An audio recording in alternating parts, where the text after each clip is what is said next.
came to the great doors at the further side, and a draught of air refreshed him. Still there was no sight nor sound of Smaug. He was just about to turn and go back, when a black shape swooped at him and brushed his face. He squeaked and started, stumbled backwards, and fell. His torch dropped head downwards and went out. "Only a bat, I suppose, and hope," he said miserably. "Thorin, Balin, Owen, Glowin, Feely, Keely," he cried as loud as he could. "The light's gone out. Someone come and find me and help me." Now what on earth or under it has happened? Certainly not the dragon, or he would not go on squeaking. It seems we have got to go and help our burglar. "Only a bat and a drop torch. Nothing worse," said Bilbo in answer to their questions. The mere fleeting glimpse of treasure which they had caught as they went along had rekindled all the fire of their dwarvish hearts. And when the heart of a dwarf, even the most respectable, is wakened by gold and by jewels, he grows suddenly bold, and he may become fierce. All were willing to believe that for the present Smaug was away from home. Each now gripped a lighted torch, and as they gazed, first on one side and then on another, they forgot fear and even caution. Feely and Keely were almost in a merry mood, and finding still hanging there many golden harps strung with silver, they took them and struck them, and being magical, and also untouched by the dragon, who had small interest in music, they were still in tune. The dark hall was filled with a melody that had long been silent. But most of the dwarves were more practical. They gathered gems and stuffed their pockets, and let what they could not carry fall back through their fingers with a sigh. Thorin searched from side to side for something which he could not find. It was the Arkenstone, but he spoke of it yet to no one. Now the dwarves took down mail and weapons from the walls and armed themselves. Royal indeed did Thorin look, in a coat of gold-plated rings, with a silver-hafted axe in a belt crusted with scarlet stones. "Mr. Baggins," he cried, "here is the first payment of your reward. Cast off your old coat and put on this."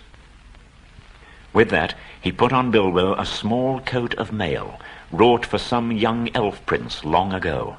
It was of silver steel, which the elves call mithril, and with it went a belt of pearls and crystals.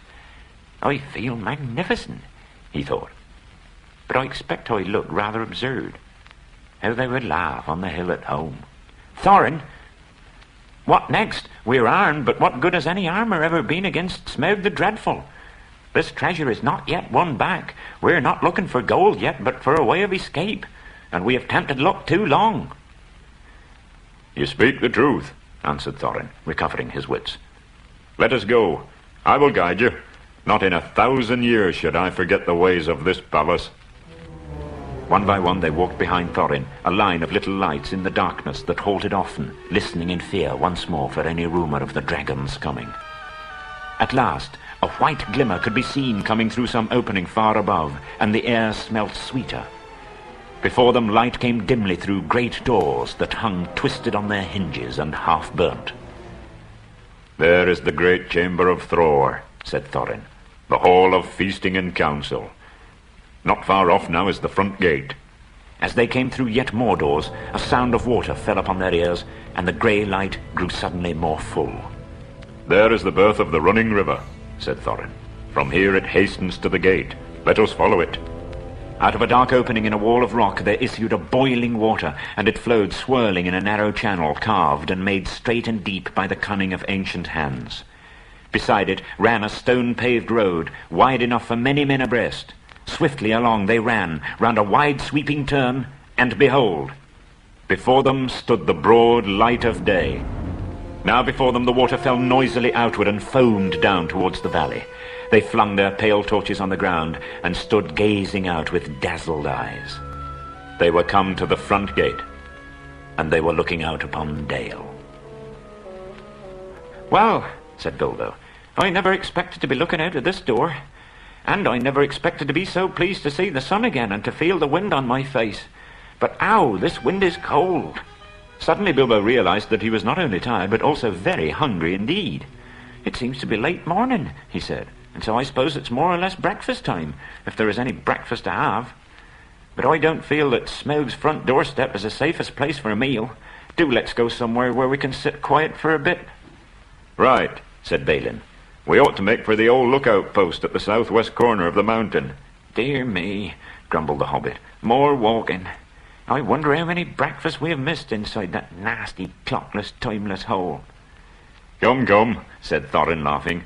"Don't call my palace a nasty hole. You wait till it has been cleaned and redecorated." "That won't be till Smaug's dead," said Bilbo glumly. "In the meanwhile, where is he? I would give a good breakfast to know. I hope he's not up on the mountain looking down at us." In the late afternoon, they came to the top of the ridge and saw the wintry sun going downwards to the west. Here they found a flat place, without a wall on three sides, but back to the north by a rocky face in which there was an opening like a door. From that door there was a wide view east, south, and west.